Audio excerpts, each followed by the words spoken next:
30, Mr. Rush. It really is a pantomime.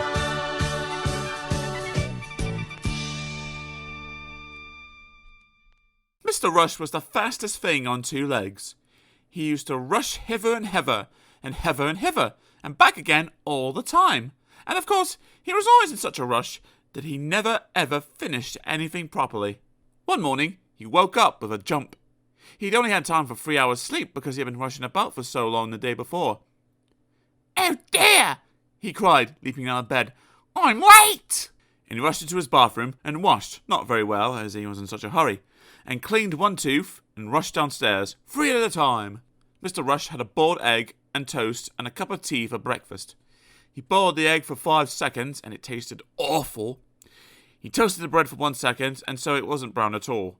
And, as he couldn't bear to wait for the kettle to boil, he made his tea with cold water. Ugh, what a horrid breakfast. And of course, he was in such a rush, he only ate half of it.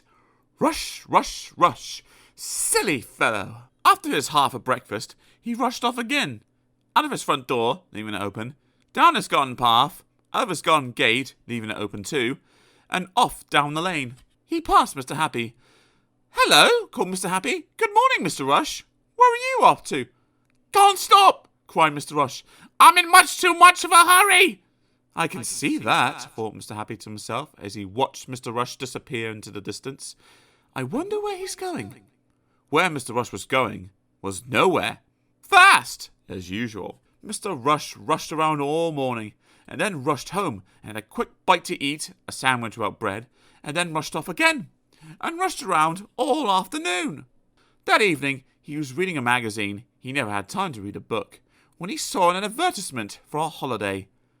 "Oh," he said, "I'd like that. Haven't had a holiday for ages." But then his face fell. "I can't go on holiday," he thought, "because I don't have any money." And then he thought again, and his face rose.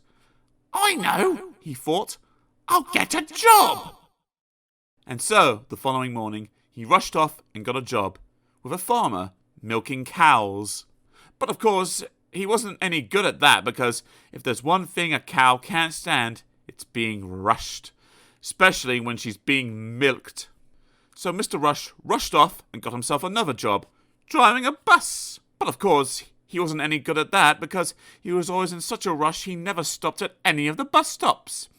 And if there's one thing people waiting on a bus stop don't like, it's when the bus doesn't stop for them. So Mr. Rush rushed off and got himself another job, as a waiter in a hotel. But of course he wasn't any good at that because no sooner had he served people a meal, and they'd taken one bite, than he whisked the plate away from under their noses. And if there's one thing hungry people can't stand, it's having food whisked away from them. Poor Mr. Rush. No job, no money. "Oh dear," he sighed to himself, "I'm never going to be able to go on holiday." He looked very glum and gloomy. But then an idea struck him. An idea for a job for someone who rushes around all the time. An ideal job for someone who was the fastest thing on two legs. Do you want to know what that job was? Would you like to know what that job was? Postman! Delivering express letters. Mr. Rush was so good at it, he delivered twice as many letters in half the time any postman had ever done it before. Soon, he had saved enough money for that holiday of his. And so, the very next week, there was Mr. Rush, sitting on a beach in the hot sunshine under a palm tree on holiday. "This is the life," he grinned, and rushed off for a swim. His 15th that day, and then it was breakfast time!